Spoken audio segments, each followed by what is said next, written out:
सरळ अर्थ आहे विठ्ठल विठ्ठल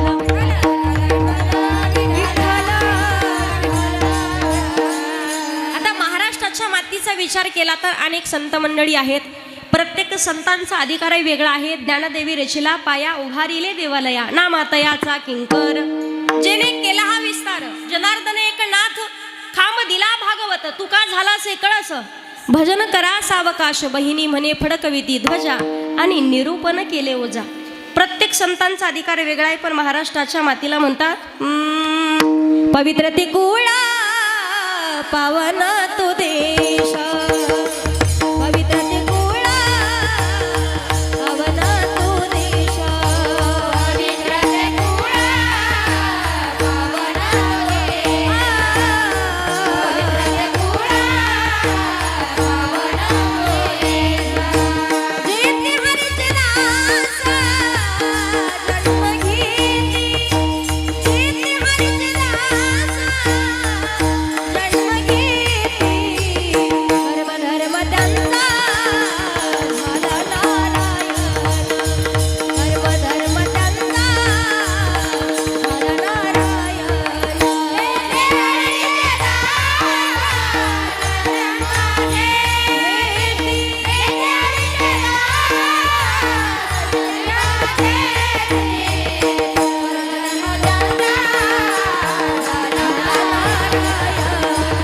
दास जन्म घेती जेथे हरीचे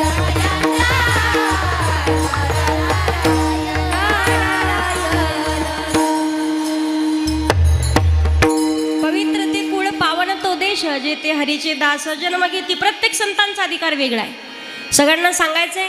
पण या महाराष्ट्राच्या मातीला 3 जणांचं फार मोठं योगदान आहे.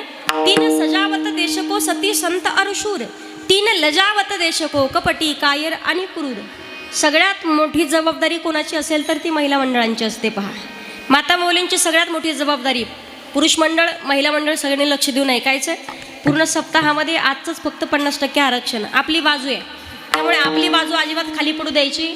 सर्वांनी एकदम लक्ष देऊन कीर्तन ऐकायचं. महिला मंडळांना प्रश्न आहे मध्ये मध्ये काही विचारलं तर असं असं करायचं नाही तर असं असं करायचं पण काहीतरी करायचं नाही. तुम्ही माझ्याशी बोलल्या तर तुम्हाला सगळ्यांना एकीमेकीच्या शेजारणीची शपथ तुम्ही ठरवायचं काय करायचं. सगळ्यात मोठी जबाबदारी माता मौल्यांची आहे. आता स्त्री शक्ती सर्वसामान्य नाही आहे. भगवती मातेचे एवढे मोठे उपकार आपल्या जीवनात आहेत. बरेच जण कीर्तनाकरिता आलायत पण कीर्तनाकरिता सुद्धा चालत येण्याची लागते ती शक्ती. कीर्तन श्रवणाची लागते ती शक्ती. टाळी वाजवण्याची लागते ती शक्ती. डोळ्यानं भगवंताचं रूप पाहण्याची लागते ती. संतांनी वर्णन केले या देवी सर्वभूतेषु शक्ती रूपेण संस्थिता नमस्तस्यै नमस्तस्यै नमस्तस्यै नमो नमः. भगवती मातेचे एवढे मोठे उपकार आपल्या जीवनात आहेत. भगवान भोलेनाथ सुद्धा पार्वती मातेशिवाय शक्ती मातेशिवाय अपूर्ण आहेत.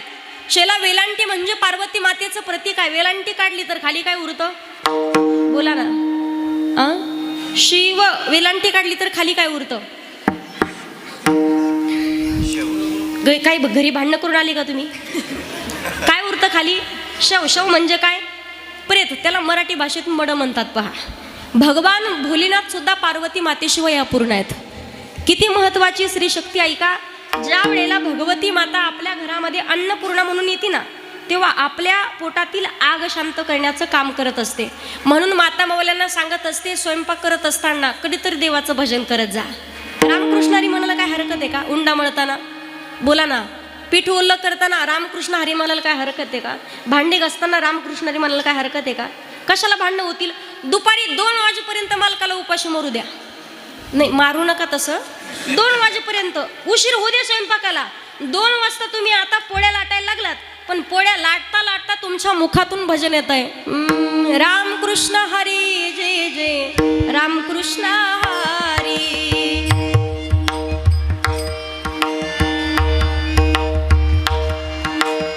भाजी करताना म्हणायचंय रामकृष्ण हरी जय जय रामकृष्ण हरी.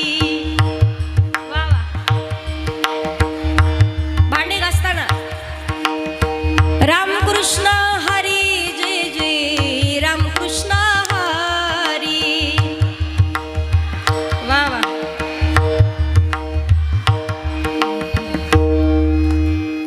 अडचणी का काही किती जोरात पण तरी सुद्धा तुमच्या समोर काही बोलायची टप्पर आहे का. देवाचं भजन ऐकल्यावर. आणि दुसरा पर्याय असा आहे पहा, ज्या लहानपणापासून ज्या मुलीनं स्वतःच्या आईच्या मुखातून घरातलं प्रत्येक काम करत असताना देवाचं भजन ऐकलेलं असेल ना, तर ती असं समजून जाईल सासरमध्ये गेल्यावर की स्वयंपाक करताना देवाचं भजन करावं लागतं, भांडी घासताना देवाचं भजन करावं लागतं. कधीच तिचे सासूचे सासऱ्याचे तिचे मालकाचे कधीच भांडण होणार नाही आणि तुमच्या मुलीचं नाणं सुद्धा कधीच मोडणार नाही. पहा, सगळ्यात मोठा फायदा आहे. अन्नपूर्णा म्हणून आली तर पोटातील आग शांत करते. भगवती माता लक्ष्मी म्हणून आली तर धनदान करण्याचं काम करते. आणि जीवनात धन फार महत्त्वाचं आहे. शरीरामध्ये पित्ताची, प्रपंचामध्ये वित्ताची आणि परमार्थामध्ये चित्ताची गरज असते. शरीरातलं पित्त जास्त झालं तर लोक चक्कर आल्यासारखं करतात, कमी झालं तर लखवा भरल्यासारखं करतात. प्रपंचामध्ये भक्ती विना देवा दिसत नाही, पैसा विन संसार. संसारामध्ये पैसा महत्वाचा आहे. पैसा असेल तर लोक किंमत देतात. सख्खे भाऊ भाऊ आहेत, सख्या बहिणी बहिणी आहेत. भाऊ श्रीमंत असेल तर बहीण आवर्जून त्याच्या दारात जाते, आणि बहीण श्रीमंत असेल, भाऊ गरीब असेल तर भाऊ आवर्जून तिच्या दारात जातो. पण नात्यातलं आहे, जवळचं नातं आहे. पण गरिबी असेल तर पाहुणा असून सुद्धा म्हणत नाही आमचं पाहुणं आहे म्हणून. आमचीच भानगड सांगते, जेव्हा आमची खायची पंचायत होती का, तेव्हा जवळचे असलेले पाहुणे सुद्धा म्हणायचे लांबून पाहुणे लागतात आमचे. पण आता जर का कोणी जॉबला आहे, कोणी इकडं कोणी तिकडं, आता पाहुणे जरी नसलं तरी म्हणतात हां ते परिवार म्हणजे आमच्या जवळच आहे, आमच्या जवळचे पाहुणे लागतात. ही लोकांची रीत आहे. पहा, याचा अर्थ माणसाला किंमत नाही, पैशाला किंमत आहे. तुम्हाला नाही विश्वास बसेल, खरं खरं सांगा मला, तुमच्या जवळचा एखादा मुलगा आहे, गावातल्या पाहुण्यातला मुलगा आहे, तुमच्या घरात 20-21 वर्षाची मुलगी आहे, रूपवान दिसणारी आहे, तिचं तुम्हाला लग्न करायचं आहे. आणि ज्या मुलाला 20,000 रुपये पगार आहे, तुमच्याच गावातला मुलगा आहे, पाहुण्यातला आहे, 20,000 पगार असलेल्या मुलाला त्याच्या घरच्यांनी तुमची मुलगी जर मागितली तर तुम्ही देता का? खरं खरं बोला ना. आणि त्याच मुलाला परत 2-3 वर्षानं काहीतरी हनुमानजीची कृपा व्हावी आणि त्याला 70-80 हजार पगार व्हावा, ते विचारात नाही आले तरी परत आपण त्या घरी विचारात जाणार. याचा अर्थ काय आहे? माणसाला किंमत नाही, त्याच्या पैशाला किंमत आहे. सांगण्याचं तात्पर्य आहे, एखाद्या मुलाकडे पैसा नसला तरी चालेल, एखाद्या मुलाकडे जमीन नसली तरी चालेल, गाड्या बंगले नसले तरी चालतील, पण तुमची मुलगी आयुष्यभर सही सलामत राहावी आणि शेवटच्या श्वासापर्यंत तुमच्या नजरेसमोर सुखी, समाधानी आणि आनंदी राहावी असं वाटत असेल तर फक्त मुलगा संस्कारी पाहून द्या. दिवसभर रोजानं काम करू द्या, पण नितांत आपल्या पोरीवरती प्रेम करणारा असावा. कधी कधी भानगड तीच आहे. आज पाहिलं जिथं बसतील पैशात झोपायचं म्हटलं तरी एवढे पैसे आहेत, घराची घरं भरलेले पैशाचे आहेत, पण पुरीला मात्र दासीसारखं राहावं लागतं, तिला घरातल्या मोलकरणीसारखं राहावं लागतं. उपयोग नाही त्या गोष्टीचा. प्रपंचामध्ये पैसा महत्वाचा आहे, तसं परमार्थामध्ये चित्ताची गरज आहे. कीर्तनात बसलायत पण चित्त जागेवर नसेल तर अर्थ. बऱ्याच जणी म्हणत असतील मायरा दाका काल्याच्या कीर्तना दिवशी पंक्तीला नेमकं काय करणार आहेत? जेवायला येताना तुम्ही आल्या आल्या पंक्ती सांगितले मला. कधी कधी पहा तुम्ही, जेवायला 60 असतात पण कीर्तनात मात्र 8च लोक असतात. इथं जागा राहत नाही एवढी पंक्तीला लोक येणार. आणि सगळ्यात जास्त संख्या कधी असते तर काल्याच्या कीर्तनाच्या दिवशी असते. का? पुंडलिक कळते तुम्हाला? त्याच्यासाठीच लोक बरेच असतात, त्याच्यावरतीच फक्त जेवण करणार. पण अजिबात कीर्तन आपल्याला पटत नाही म्हणे, आपण कीर्तनात बसत नाही. देवाचं खाल्लं तर देवासाठी कमीत कमी 2 तास तरी माणसानं काढली पाहिजेत कधीतरी. सांगण्याचं तात्पर्य आहे, माणूस देहाने इथं असावा असं नाही, माणूस मनाने इथं असला पाहिजे. चित्त जागेवर नसेल तर कुठलंच काम करू शकत. तुमच्या चित्तात परमार्थ आहे की प्रपंच आहे? थोडं जोरात बोला. प्रपंच आहे की परमार्थ आहे? परमार्थ आहे. एवढं लांब बसले तुम्ही. विठ्ठल विठ्ठल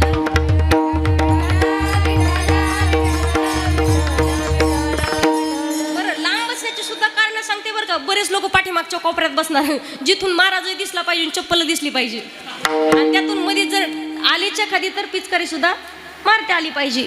परमार्थात चित्त की प्रपंच तुमच्या चित्तात, हे मला लगेच लक्षात येतं. महिला मंडळ खरं सांगा, तुम्ही सांगाल आमच्या चित्तात परमार्थ आहे, मग सांगा मला हरिपाठातला 6 नंबरचा अभंग कोणता आहे?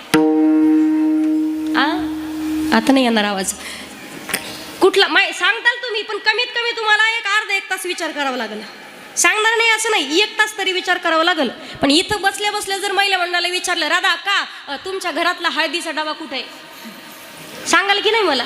चित्तात प्रपंच की परमार्थ आपण ठरवायचं आहे. संतांनी वर्णन केलंय, चित्त नाही नामी तरी ते वेळ, तरी ते वेळ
परमार्थामध्ये चित्ताची गरज आहे. ज्या वेळेला राधेनं घुसळण करत असताना स्वतःची सासू आली तर रिकाम्या डेऱ्यात घुसळण चालू होतं.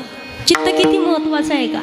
रिकाम्या डेऱ्यात घुसळण चालू होतं. सासूबाईने विचारलं, राधे काय करतेस तू? त्यावेळेला सांगितलं की घुसळण करता करता त्या गोपाल कृष्णाचं दर्शन मला झालंय, म्हणून हरीला पाहुनी भुलली चेता, हरीला पाहुनी भुलली चेता, मंदिरी घुसळी तेरा रिता, मंदिरी घुसळी तेरा रिता, मरियाने कुंडल हले, मरियाने कुंडल हले, हले हले हले हले, डोळे मोडी तारा, चले चले चले चले डोळे मोडी तारा, चले चले चले चले डोळे मोडी तारा,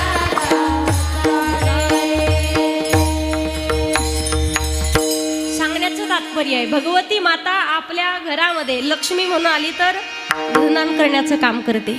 तीच माई भगवती आपल्या घरामध्ये अन्नपूर्णा म्हणून आली तर पोटातील आग शांत करते. रेणुका म्हणून आली तर घरातील रोगराई नष्ट करते. ती भगवती आपल्या घरात सरस्वती म्हणून आली तर जीवन जगण्याचं ज्ञान प्रदान करून जाते.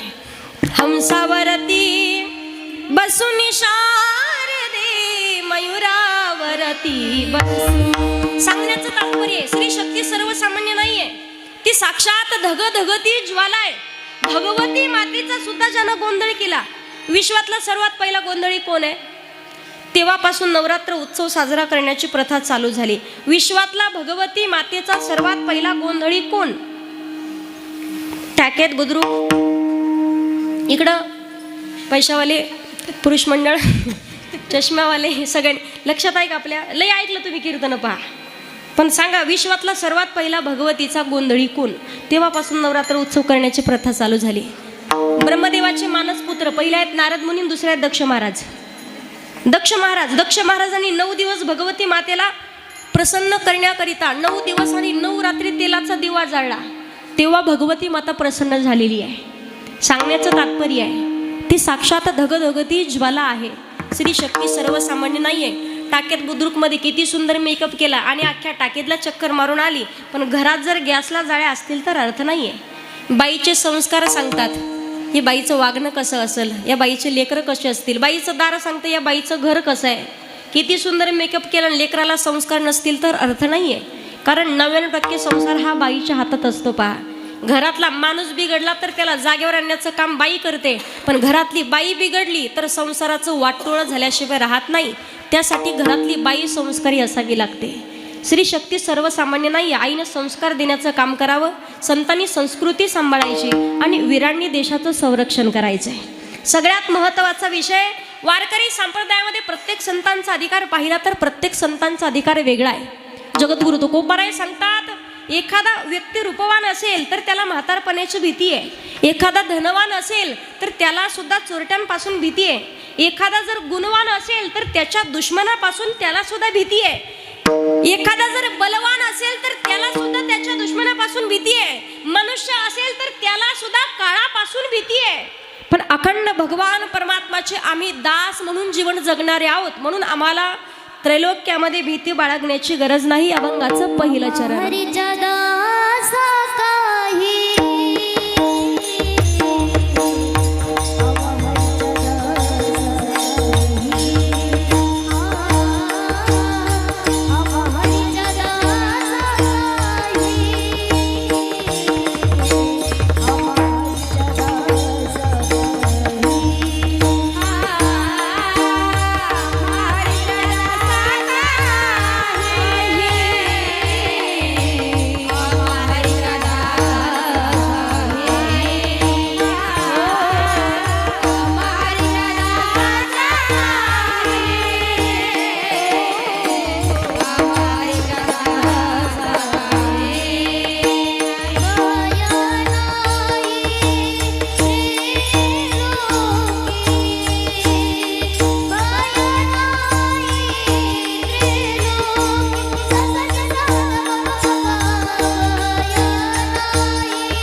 चरणात तुकोबाराय सांगतात आम्हा हरीच्या दासा काही भय नाही त्रैलोकी. तुकोबाराय सांगतात अखंड भगवान परमात्माचे दास म्हणून जीवन जगाल तर त्रैलोक्यामध्ये भीती बाळगण्याची गरज नाही. आता दास म्हणून जीवन जगायचं असेल तर काय करावं लागेल? नेमकं देवाचं दासत्व कोणी कोणी स्वीकारलं? सगळ्यात महत्त्वाचा विषय आहे. ज्या वेळेला श्री संत जनाबाईंना सुळावरती देण्यात आलंय पण आयुष्यभर भगवान परमात्माच्या दास म्हणून जीवन जगल्यात. म्हणून तर देवानं सुळाचं सुद्धा पाणी केलंय. भगवान परमात्माचे दास म्हणून जीवन जगलेत. नारायणाचं भजन केलं तरी सुद्धा शिरछेद करण्यात येईल अशी दौंडी पिटवणारा, पण त्याच्याच पोटी भक्त प्रल्हादासारखा पुत्र जन्माला आला. अखंड भगवंताचं भजन करतोय. हत्तीच्या पायाखाली दिलंय, दरीत लोटण्यात आलंय, उकळलेल्या तेलाच्या कढई टाकलं, पण तरी सुद्धा कुठलाच परिणाम भक्त प्रल्हादावरती झाला नाही. का? अखंड भगवान परमात्माचे दास म्हणून जीवन जगत होते. दासत्व स्वीकारलं होतं जगद्गुरु तुकोबारायांनी, श्री संत सावता महाराजांनी. म्हणून तर हृदयामध्ये भगवंताला साठवलंय.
माता धन्य त्याचा पिता, साठविला दाता त्रैलोक्याचा.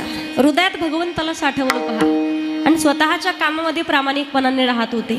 दासत्व स्वीकारलं होतं. भगवान परमात्माला पाहण्याकरिता पंढरपूरला नाही गेले. ज्यांच्याकरिता कांदा मुळा भाजी अवघी विठाबाई माझी, लसूण मिरची कोथिंबिरी अवघा झाला माझा हरी.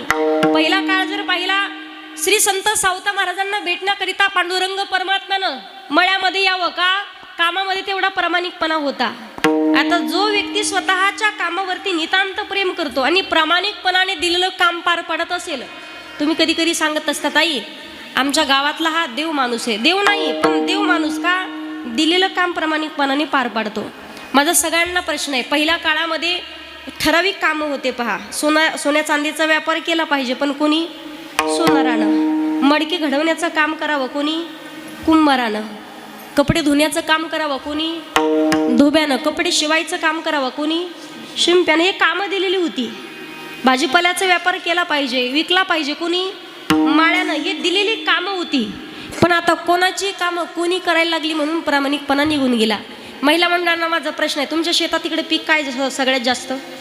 शेतात पीक कोणतं आहे? भात येतो ना? खरं खरं सांगायचं मला. कामाचे दिवस निघाले, तुम्ही जर स्वतःच्या शेतात कामाला गेल्या, दिवसभर किती वेळा पाणी पिता आणि किती वेळा जेवण करता बरं स्वतःच्या शेतात? ताण भूक कळते का माहिती तुम्हाला? हो गंगू मावशी, ताण भूक कळते. आणि तीच बाई दुसऱ्याच्या शेतात कामाला जाऊ दे बरं. रोजानी जर कामाला गेली ना, एक बाई आजीबाई, एक बाई दिवसभरात 4-4 घागरी पाणी पिती. आता कशी पित असेल तुमची तुम्हाला माहिती आहे, रोजानं कामाला गेल्यावर. मला सांगण्याचं तात्पर्य आहे, दिलेलं काम प्रामाणिकपणे पार पाडणे हाच खरा परमार्थ आहे. दुसरा परमार्थ करण्याची गरज नाहीये. अखंड भगवान परमात्माचे दास म्हणून जीवन जगलेत. म्हणून तर धन्य ते आनंद रत्नाची ती खान, जन्मला निधान सावता तो नामा म्हणे त्यांचा जन्म सफल झाला. वंश उद्धारीला मणियाचा सावता सागर प्रेमाचे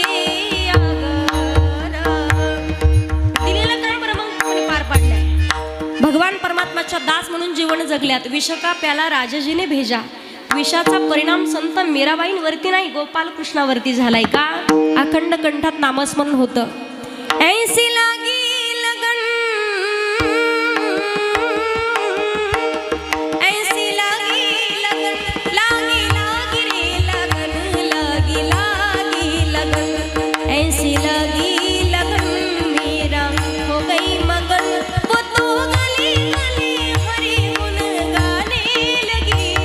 ऐसी लगी लगन, मेरा हो गई मगन, राणा ने विष दिया मन अमृत पिया. सा नि ध पद पग पग रे ग सा ध नि सा पद नि सा सा सा पद नि सा सा सा पद नि सा नि सा रे रे सा सा नि सा रे रे सा सा नि सा रे रे सा सा नि सा रे रे ग ग रे म म ग प प प द द द नि नि सा नि ध प राणा ने विष दिया मन अमृत पिया.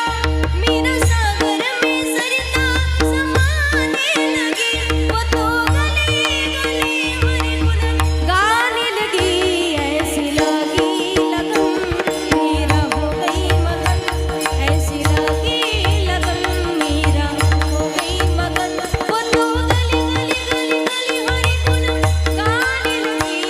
ऐसी लगी लगन, मेरा हो गई मगन, लागी लागी रे लगन, लागी लागी लगन, लागी लागी लगन. अखंड भगवान परमात्माचे दास म्हणून जीवन जगल्यात. त्यापुढे तुम्हाला सुंदर प्रसंग सांगेल पहा. भगवान परमात्माचे दास म्हणून जीवन जगले म्हणून केसालाही धक्का लागत नाही का? महाभारताच्या युद्धाच्या अगोदर ज्या वेळेला युद्धामध्ये रणांगणामध्ये पितामह भीष्माचार्यांनी प्रतिज्ञा केलेली होती, लक्षपूर्वक ऐका. पितामह भीष्माचार्यांनी प्रतिज्ञा केली आणि सांगितलं होतं की उद्या सूर्योदयापर्यंत धरणी मातेवरती एकही पांडव जीवित राहणार नाही. निष्पांडवी पृथ्वी होईल, निष्पांडवी पृथ्वी होईल म्हटलं तर नितांत प्रेम करत असलेले भगवान गोपाल कृष्ण पायाखालची जमीन हदरली. काय करावं?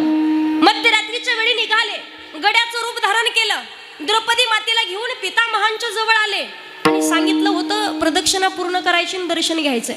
एक प्रदक्षिणा पूर्ण केली, बांगड्याचा आवाज केला आणि दर्शन घेतलं. पितामह भीष्माचार्यांनी आशीर्वाद दिला, अखंड सौभाग्यवती भव. परत एकदा प्रदक्षिणा केली, दर्शन घेतलं, परत आशीर्वाद दिला, अखंड सौभाग्यवती भव. परत एकदा प्रदक्षिणा केली, आशीर्वाद दिला, अखंड सौभाग्यवती भव. डोळे उघडून ज्या वेळेला आसू अगदी डोळ्यातून येत आहेत आणि हात जोडून विनम्रतेने विचारावं, महात्मा हा आशीर्वाद या जन्माचा आहे की पुढच्या जन्माचा आहे? डोळे उघडून पाहिलं आणि पहिला प्रश्न केला, तुला घेऊन नेमका आलंय कोणा? सांगितलं, माझा गडी मला घेऊन आलाय. किती भगवंताचं दासत्व स्वीकारलं पाहिजे. गडी घेऊन आलाय म्हटल्याबरोबर पितामह उठले आणि द्वारापर्यंत पळत आले. द्वारावरती साक्षात जगाचा मालक भगवान परमात्मा, जग चालवणारा, गड्याचं रूप धारण करून द्रौपदी मातेच्या चपला सांभाळत बसलेला होता. लोटंगण घातलं, नतमस्तक झाले आणि भगवंताला सांगितलं, भगवान तुम्ही जर असे प्रत्येक भक्ताच्या पाठीशी उभे असाल ना तर माझ्यासारखे किती पितामह झाले तरी भक्ताच्या केसाला धक्का नाही लागू शकत. तिथून आले कुठं? अर्जुनाकडे. अर्जुन घोरत होता. पहाटेचे 5 वाजलेले, देवानं हलवलं, अर्जुना उठ. अरे झोप लागली रे कशी? तुला माहिती उद्या निष्पांडवी पृथ्वी होणार आहे, तू पांडवांच्या पैकी एक आहे. देवा कशाला उठवता म्हणे, झोपू द्या ना मला. तुम्हाला जर वाटलंच तसं, माहिती झालं उद्या दुपारी 12 वाजेपर्यंत तुम्ही मरणार आहे, किती जणाला झोप येईल रात्री? झोप येईल का आपल्याला? दुपारी 12 वाजेपर्यंत मरणार असं जरी म्हटलं तर रात्रभर सगळे पाहुणे जमा करून नुसता आरडाओरडा चाललं गावात, झोप नाही लागणार. पण अर्जुन घोरत होता. भगवंत म्हटले, अर्जुना अरे पांडवांच्या पैकी तू एक आहे, तुलाही माहिती उद्या सूर्योदयापर्यंत पितामहांची प्रतिज्ञा आहे, एकही पांडव जिवंत राहणार नाही, तरी तुला झोप लागली रे कशी? अर्जुनानं दिलेलं उत्तर फार सुंदर आहे. अर्जुन सांगतो, देवा आम्हाला जिवंत ठेवणारं जर जागा असेल तर आम्हाला जागा राहण्याची काय गरज आहे? विठ्ठल विठ्ठल. मला सांगण्याचं तात्पर्य आहे, भगवान परमात्माचे दास म्हणून जीवन जगाल तर मागे पुढे उभा राही सांभाळीत आली आगाध निवारया. जगद्गुरु तुकोबराय अभंगाच्या 2ऱ्या चरणात सांगतात, देव उभा मागे पुढे, देव उभा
कस काय तुम्हाला रोजानं लावलं टाळ्या वाजायला सुद्धा? असे उदस तोंड घेऊन नेमकं बसले की कर्ज आहे का तुमच्यावर काही? होय, टाकीत काही कर्ज आहे का तुमच्यावर? एवढं काऊन टेन्शन घ्यायला लागलं तुम्ही? बरं असू द्या ना कर्ज, ज्याच्यावर कर्ज तोच खरा मर्द. फक्त काढू नका आता. त्या फुकटच्या टाळ्या वाजायला काय अडचण आहे? मी तुम्हाला पैसे मागणार आहे का? मी ठरवलेत ना आधी, तुम्ही कशाला टेन्शन घेता? तीव्र दादा ते बघून घेतील, तुम्ही टेन्शन घेऊ नका अजिबात. फक्त फुकटच्या टाळ्या वाजवायचं काम करायचं आहे. विठ्ठल विठ्ठल. अभंगाच्या दुसऱ्या चरणात जगद्गुरु तुकोबाराई सांगतात, भगवान परमात्मा देव उभा मागे पुढे, उगवी कोडे संकट. सर्वांना माहिती आहे देवाचा स्वभाव आहे. पा गेशी तेव्हा देशी आयसा असाशी उदार. एकदा का संकटात पडले, देव तुमच्या संकटात धावून येतो, पण त्याच्यासाठी काहीतरी करावं लागतं. मग त्याला सगळ्यात जास्त आवडतं, पण काय आवडे देवासी? तो एका प्रकार, कुठला प्रकार? नामाचा उच्चार.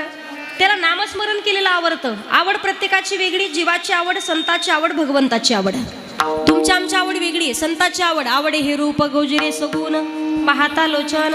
माझ्या जीवीची आवडी पंढरपुरा, ही संताची आवड आहे. आणि अखंड भक्तानं नामचिंतन केलेलं भगवंताला आवडतंय. हे साधू संतांनी सांगावं नवल नाही. श्रीमद भागवत महापुराण कथेमध्ये सुद्धा वर्णन केलंय. कलियुगामध्ये एवढे दोष आहेत की कलियुगाची ऐकावी थोरी आणि पुत्र होईल पित्याचा वैरी. सध्या तीच परिस्थिती आहे. शेजाऱ्याचं पटतं पोराला, पण स्वतःच्या बापाचं पटत नाही. पाटाभर जमिनीसाठी सख्खा भाऊ सख्ख्या भावाच्या डोक्यात धोंडा घालायला मागे पुढे पाहत नाही. पण किती दोष असतील तरी एक गुण सांगितलाय, कलियुगा माझी. कलियुगा माझे करावे कीर्तन.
कलियुगा माझी करावे कीर्तन, तेने नारायण.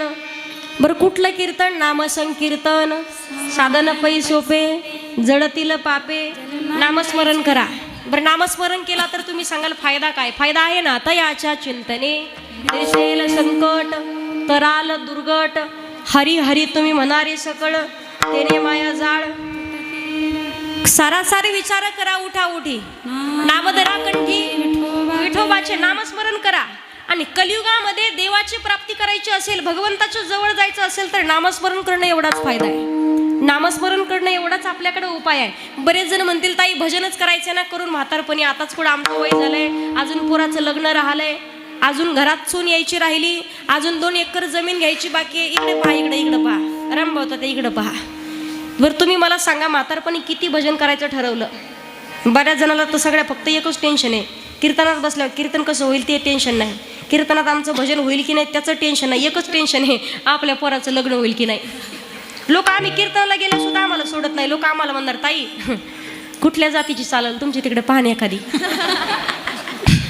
पहिलं म्हणायचं मग आम्ही आमच्या जातीची करणार, अजिबात दुसऱ्या जातीची पोरगी जमणार नाही. पोरानं मला सांगा, एखाद्या पोरानं जर दुसऱ्या काष्टीची पोरगी आणलीच तर त्या पोराला गाव काय त्याचं खानदान सुद्धा बोलत नाही. पण एकदा का 30च्या 40च्या पुढे ढकललं, कुठं आण आणि कोणती आण पण चालेल, फक्त घेऊन ये.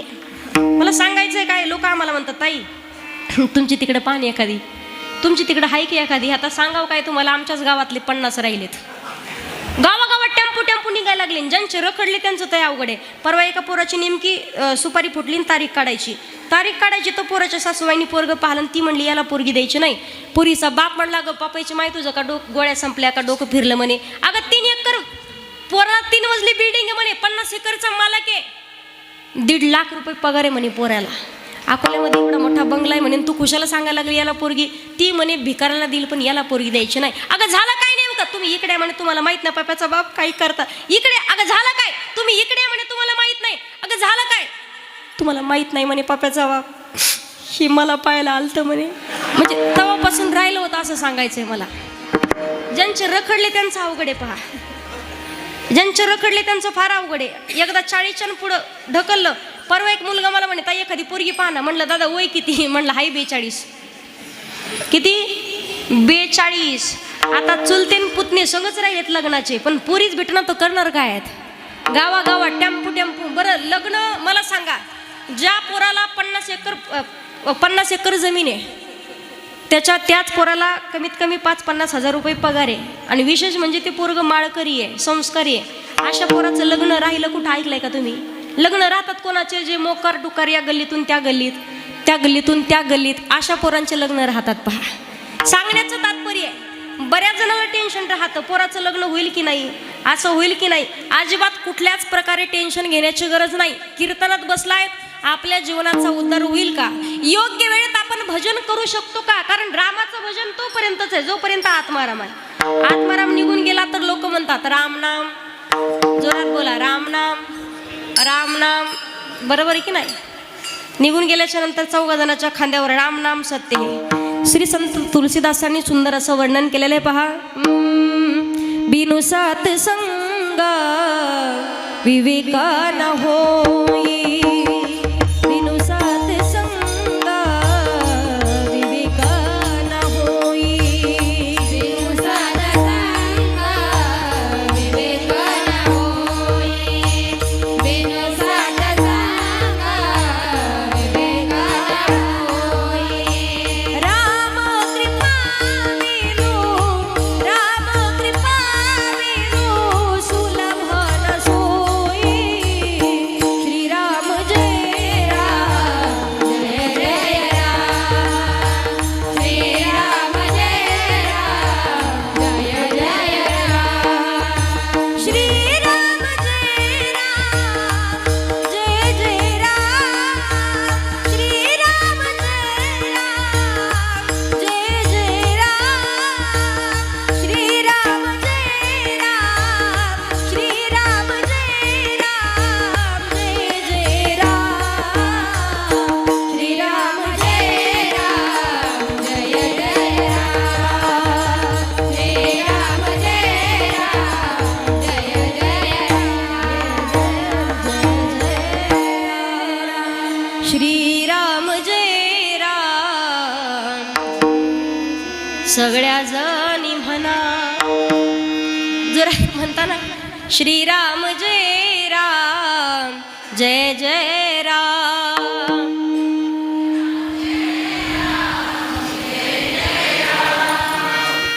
काय गोड आवाज आहे तुमचा.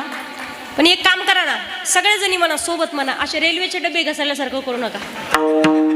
एक काम करा तुम्ही महिला मंडळ, मी पुढे म्हणते सगळ्यांनी पाठीमागं. आणि नाही जर म्हणलं तर तुम्हाला एकमेकीच्या शेजारणीची शपथ जोरात म्हणायचं. श्रीराम जय राम जय जय राम.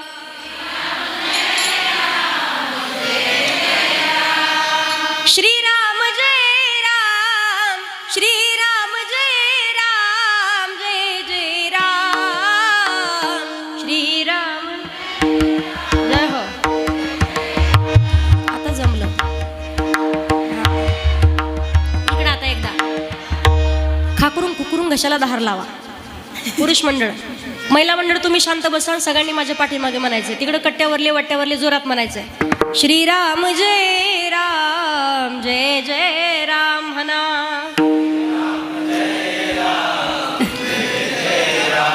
एवढे जीव गेल्यासारखं करू नका जरा. थोडं चार्जिंग मध्ये राहून जोरात. श्रीराम जय राम जय जय राम. म्हणून त्या भगवान परमात्माला विनंती करायची. मी पुढे म्हणते, सगळ्यांनी मिळून पाठीमागे म्हणायचंय. माझ्या मनाला लागू छंद छंद. माझ्या मनाला लागू छंद. जय हो. छंद छंद या बात छंद छंद माझ्या मनाला गो छंद छंद माझ्या मनाला गो छंद जोरात अरे बोल जय हो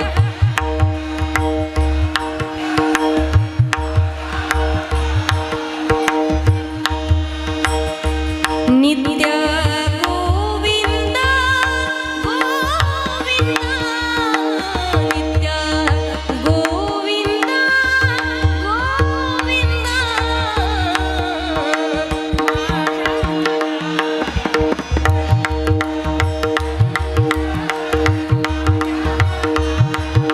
क्या बात है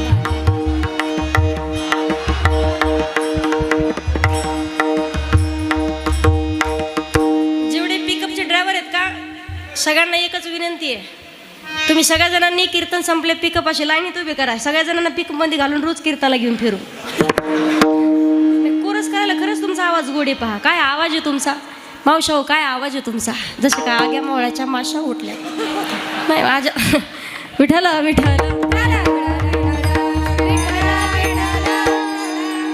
भगवान परमात्माचं नामस्मरण करायचंय का करावं नामस्मरण माऊली ज्ञानोबराय सांगतात ज्ञानदेव पुसे निवृत्तीशी चाड गगना होनी वाड ऐसा नामाचा महिमा वेदशिनला झाली सीमा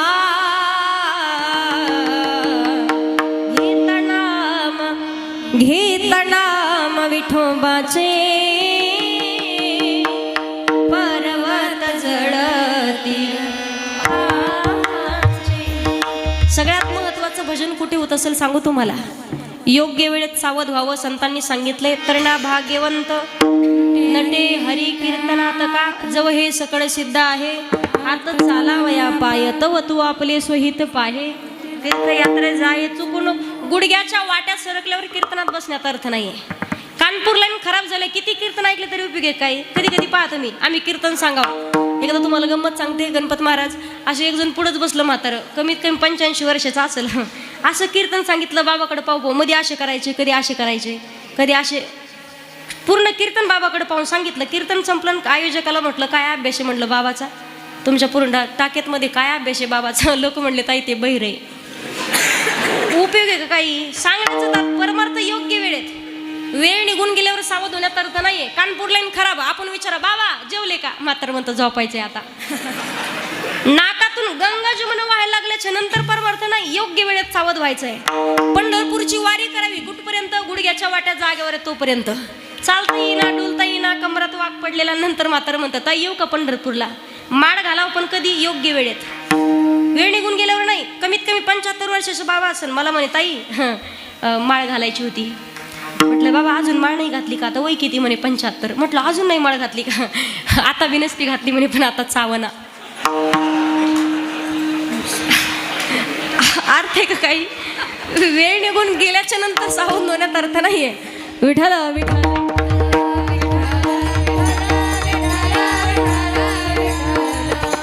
परमार्थ योग्य वेळेत केला पाहिजे सांगण्याचं तात्पर्य आहे सुंदर असा नरदेह भगवंतानं दिलाय फुकट स्वाधीन केलाय याच देही गडे देवाचे भजन देवी दिल्या देह भजना घुमटा आणि म्हातारपणी का करू शकत नाही भजन अल्पायुष मानवी देह गणिले ते अर्धरात्र खाय मध्ये कालत पीडा रोग क्षय काय भजनासी उरले ते पाहेगा काय भजनासी उरले ते पाहेगा राम राम आधी राम राम आधी क्षण भंगूर नाही भरवसा वारे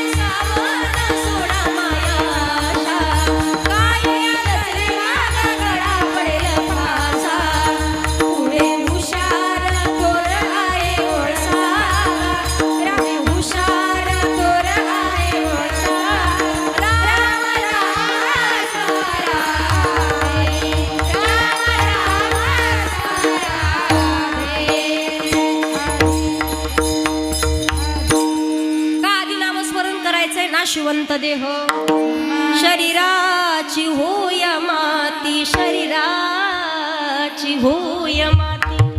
4 दिन की जिंदगी 4 दिन का मेला है. आया तू अकेला जग में, जाय भी अकेला. सावध व्हायचंय. का सावध व्हायचंय? भगवान परमात्माला प्रार्थना करावी. माणसाचा क्षणाचाही भरवसा नाही म्हणून सांगण्याचं तात्पर्य. दादा, पहिल्या काळातली माणसं 100 वर्ष जगायची हो. आता खाणं चांगलं नाही राहिलं. आमच्या काळातल्या पोरानं फक्त सांगावं 50च्या पुढे जाऊन दाखवा. आमच्या सहित सगळे सांगते मी. खाणं चांगलं राहिलं नाही, भावना जिवंत राहिली नाही, माणसाचे विचार चांगले राहिले नाही. पहिल्या काळात भावना जिवंत होती. 100 वर्ष लोक जगायचे. आता 50च्या 60च्या पुढे कोणी जाईना. का जात नाही? खाणं चांगलं राहिलं नाही ना. पहिल्या काळातले छत्रपती शिवाजी महाराजांची मावळे पहा तुम्ही. लिंबू फेकलं तर मिशीवर बसायचं. मावळा दिप्पाडची दिप्पाड. एका टायमाला एक मावळा 5-5 पाचून दे खायचा. 5 पोळ्याचा एक पाचून, 5 25 चपात्या एका टायमाला खायचं. आता तो करूच मरल. किती? 25 चपात्या एका टायमाला, 25 भाकरी एका टायमाला. आता दिवसभर एकच चपाती खातं. एवढे हात पाय, भली मोठी ढिरीन माय म्हणती महावा. पहिल्यासारखे माणसं नाही राहिले पहा. योग्य वेळेत सावध व्हायचंय. परमार्थ हा योग्य वेळेत. वेळ निघून गेल्याच्या नंतर नाही का. जिंदगी एक किराये का घर हे. 3.5 हाताचा नरदेह म्हणजे दिलेलं भाड्याचं घर आहे. एक ना एक दिन बदलना पडेगा. साथ देती नहीं वो किसी का, क्या भरोसा है इस जिंदगी का. म्हणून त्या पंढरीश पांडुरंग परमात्माला प्रार्थना करायची. आलो शरण तुला भगवंता, आलो शरण तुला भगवंता. हे उशीत तुझ्या रे भगवंता, हे उशीत तुझ्या रे भगवंता. आलो शरण तुला भगवंता, शरण तुला भगवंता. हे उशीत तुझ्या रे भगवंता, हे उशीत तुझ्या रे भगवंता. सत्यवान सावित्रीचा संपला जमाना, संपला जमाना देवा, संपला जमाना, संपला जमाना देवा, संपला जमाना. हो, सत्यवान सावित्रीचा संपला जमाना. वेशाकरी चारित्र्याचा खोटाच बहाना, खोटाच बहाना देवा, खोटाच बहाना, खोटाच बहाना देवा, खोटाच बहाना. दिन झाली माझी पतिव्रता, आलो शरण तुला भगवंता, शरण तुला भगवंता. हे उशीत तुझ्या रे भगवंता, हे उशीत तुझ्या रे भगवंता.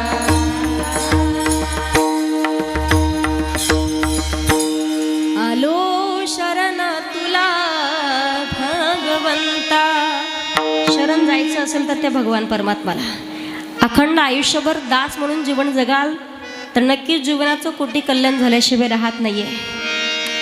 तुम्हाला सांगण्याचं तात्पर्य आहे. भिल्लकुळात जन्माला आलेली शबरी माता आयुष्यभर भगवान प्रभू रामचंद्राचे दास म्हणून जीवन जगल्यात. प्रभू रामचंद्र शोध घेत झोपडीवरती भेटण्याकरिता आलेत. अखंड भगवान परमात्माचा दास म्हणून जीवन जगल्यात. म्हणून तर कोटी गुंतलासी द्वारकेच्या राया वेळ का सखया लावीला. दीननाथा ब्रीद सांभाळी आपुले जगाच्या मालकानं 999 धाग्याच्या बदल्यात 999 साड्या दिल्या आहेत. देवाचे दास म्हणून जीवन जगा. ताई, कुठल्या स्वरूपाचं चिंतन करावं. देवाचे रूप अनेक आहेत. अनंत रूपे अनंत वेशे देखील आम्या त्याशी बाप रखुमा देवी वरुखून बाणली कैसे. देवाची रूप अनेक आहेत. संतांनी वर्णन केले. हरिहरा भेद नाही नका करू वाद. फक्त नवरात्र उत्सव आला म्हणूनच देवीची भक्ती करावी असं नाहीये. बांगड्याची माळा, लिंबावानी डोळा, उभी हाय नदीच्या काठाला, आई गा उभी हाय नदीच्या काठाला, इलखबा पोत राजा आई राजा. जमला आता. कधी कधी असं नसतं, देवीचं नाव काढलं तर मधू अंबाबाई उठणार. आहा ओहो, आहा ओहो. मला खरं खरं मी मजा करत नाही, मजा करत नाही तुमची. महिला मंडळाने एकच प्रश्न आहे माझा. आजी इकडं पहा, चष्म्यावाल्या आजी, एवढं तुळतुळ करू नका, माझ्याकडे लक्ष द्या. विठाला विठाला. मला खरं खरं सांगायचं सगळ्यांनी, गड्याची शपथ घेऊन सांगा. जी बाई कधी स्वतःच्या नवऱ्यासोबत नीट वागत नाही, जी बाई कधी स्वतःच्या सासू सासऱ्याला अर्धी भाकर खाण्याकरिता देत नाही, जी बाई कधी स्वतःच्या सासू जाऊ सोबत नीट वागत नाही, जी बाई कधी घरातलं घर आणि घराशेजारचं घर टिकू देत नाही, गळ्याची शपथ घेऊन सांगा. तुम्हाला वाटतं का अशा बाईच्या अंगात देवी येईल म्हणून? बोला ना. सांगण्याचं तात्पर्य आहे, भगवती माता ही साक्षात धगधगती ज्वाला आहे. तिला सांभाळणं एवढं सोपं नाही. दक्ष सुद्धा फेल झाला, एक अट सांभाळू शकला, दुसरी अट दक्षाला सुद्धा सांभाळणं नाही झाली. नवरात्र उत्सव आला म्हणूनच भगवतीची उपासना करावी असं नाहीये. गणेश उत्सव आला म्हणूनच गणपती बाप्पाचं पूजन करावं असं नाहीये.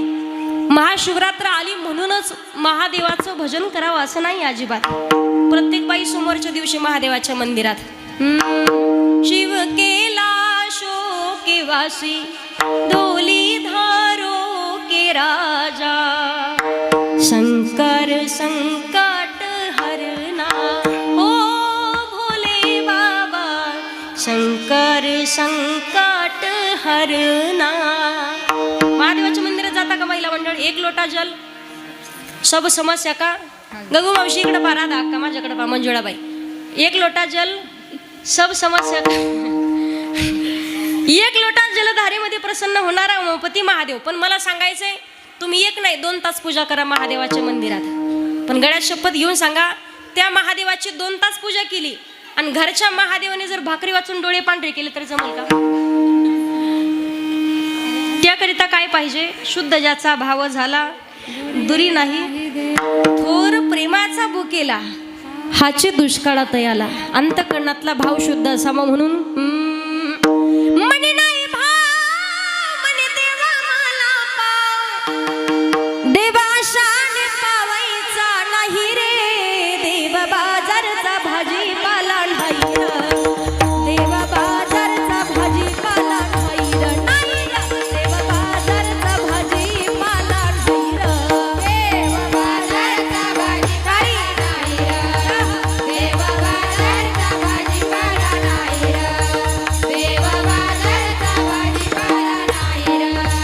हो लग्नाचा देव त्याला मंडळाचं घेऊ, सोन्या चांदीचा देव त्याला चोराचं घेऊ, लाकडाचा देव त्याला अग्नीचं घेऊ, मातीचा देव त्याला पाण्याचं घेऊ, देव अशाने पावायचा नाही रे, देव अशाने भेटायचा नाही रे, देव बाजारचा भाजीपाला नाही रे, देव बाजारचा भाजीपाला नाही रे, नाही रे, देव बाजारचा भाजीपाला नाही रे.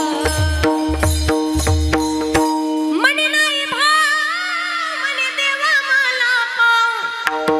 भाव शुद्ध नसेल तर देवाची प्राप्ती कधी होत नाही. बऱ्याच जणांचा वरचा परमार्थ असतो. संतांनी सांगितलंय हरिहरा भेद नाही नका करू वाद. सगळ्यांना प्रसंग माहिती आहे. नरहरी सोनारांनी सुद्धा अखंड फक्त भोलेनाथाची उपासना करावी, पण पांडुरंगाच्या कमराचं माप घ्यायला गेले आणि भगवान भोलेनाथांच्या हातातलं त्रिशूळ, हातातला डमरू, गळ्यातला सर्प हाताला लागायचा. डोळ्यावरची पट्टी काढायला सांगितली तर पांडुरंग समोर दिसायचा. तेव्हा समजलं हरिहरा भेद नाही नका करू वाद. पांडुरंग आणि भगवान भोलेनाथ एकच आहेत. ते आहे सत्य तत्व. त्याला म्हणतात सत्य तू विठ्ठला. देवाचे रूप अनेक आहेत पण तत्व मात्र एकच आहे. ते सत्य तत्व जाणून घेता आलं पाहिजे. सुंदर एक प्रसंग सांगते, आपण पुढे करूया. कीर्तन ऐका. प्रसंग आहे, एका मेळ्यामध्ये एक होतं शिवपूर आणि दुसरं होतं विष्णुपूर. इकडं पासा करमतात ते माझ्याकडं. शिवपूर आणि विष्णुपूर. आता विष्णुपुरामध्ये लोक सगळे उभ्या गंधावाले आणि शिवपुरामध्ये सगळे आडव्या गंधावाले होते. भानगड अशी झाली पहा, नेमकी शिवपुरातली मुलगी विष्णुपुरात देण्यात आली. मुली भेटत नव्हत्या. शिवपुरातली मुलगी विष्णुपुरात दिली. लग्न झालं, नवीन 15-20 दिवस झाले आणि लग्न झालं आणि एक दिवस ती सारून घेत होती. सारता सारता तिच्या सासऱ्यानं तिला पाहिलं. सासरा म्हणे, सुनबाई दचकलीच ती. 2 महिन्यात असं आपल्या घरात तुला माहिती नाही का, आम्ही विष्णू आहात, वैष्णव, आम्ही वैष्णव आहोत. आम्हा वैष्णवाच्या घरात म्हणे आडवं काही चालत नाही, आम्ही उभ्या गंधावाले. म्हणे बरोबर आहे तुमचं, सारून घ्यायचं म्हणे, पण कसं उभं सारायचं म्हणे, आडवं सारायचं. सारता येतं ना माहिती तुम्हाला? शेण माहिती का सारायचं घर? तुम्ही म्हणाल ताई आता फरशी टाकली कुठं सारावं? सारायचं माहिती ना? सारायचं असेल तर आडवं सारावं लागतं पा, उभं सारता येत नाही. सुनबाई कशी तशी घाबरून गेली. उभं आबडधोबड कसं तरी सारून घेतलं. 2 महिने झालं आणि एक दिवस सकाळी सासरा उठला. सासऱ्यानं मंजन घेतलं आणि दातं घासायला लागले. दातं घासता घासता सुनबाईनं पाहिलं घोंगटच्या आतून. घोंगट पाठीमागं केलं, कमरेवर हात दिला. सासरी बुवा, बोल ना सुनबाई, तुम्ही वैष्णव आहात? वैष्णव, बरोबर आहे म्हणे. तुम्ही उभ्या गंधावाले, बरोबर आहे म्हणे. तुम्हा वैष्णवाच्या घरात आडवं काही चालत नाही म्हणे, बरोबर आहे तुझं. मग दाता आडवे घासू नका, उभे. आता मला सांगा, उभे दात घासता येतात का? आडवे? सासरा म्हटला, तेरी बी चूप मेरी बी चूप, कशाला तुझ्या नादी लागू. सांगण्याचं तात्पर्य, देवाचे रूप अनेक आहेत पण तत्व मात्र एकच आहे, ते आहे सत्य तत्व. म्हणून जगद्गुरु तुकोबाराय सांगतात, भगवान परमात्माच्या ज्या स्वरूपाचं, ज्या रूपाचं चिंतन कराल, भगवंत तेच रूप धारण करून तुमच्या संकटाचं निवारण करेल आणि तुमच्या समोर प्रकट होईल. अभंगाचं 3रं चरण. जैसा गेला तैसा होया,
अभंगाच्या 3ऱ्या चरणात तुकोबाराय सांगतात, जैसा केला तैसा होय, धावे सोय धरोनी. तुकोबाराय सांगतात, भगवान परमात्माच्या ज्या स्वरूपाचं चिंतन कराल, भगवान परमात्मा तेच रूप धारण करून तुमच्या समोर प्रकट होईल. देवाचे रूप अनेक आहेत पण तत्व मात्र एकच आहे, ते आहे सत्य तत्व.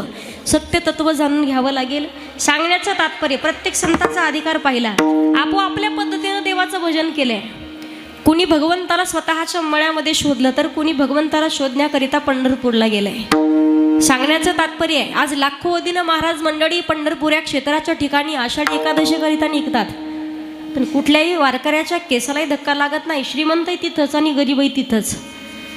आषाढी वारी म्हणजे समानतेचं प्रतीक आहे आणि एकतेचं प्रतीक म्हणजेच पंढरपूरची वारी. पहा, कुठल्या जातीचा, कुठल्या कुळाचा, कुठल्या धर्माचा नाही विचारलं जात, शब्द एकच असतो, माऊली माऊली माऊली माऊली. प्रत्येकाच्या मुखातून शब्द असतात पहा.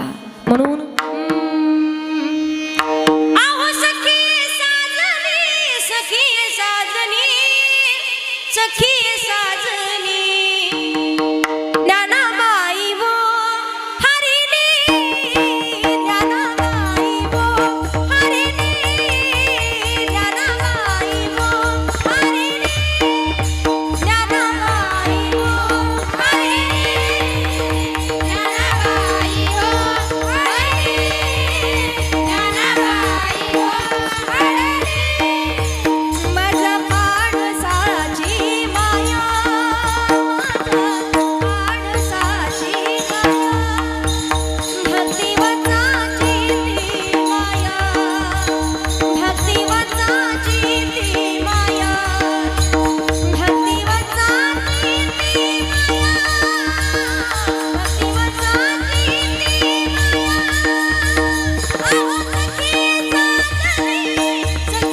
उद्या सकाळी वाजवा पा. कशाला टेन्शन घेता, एवढा लोड घेऊ नका अजिबात.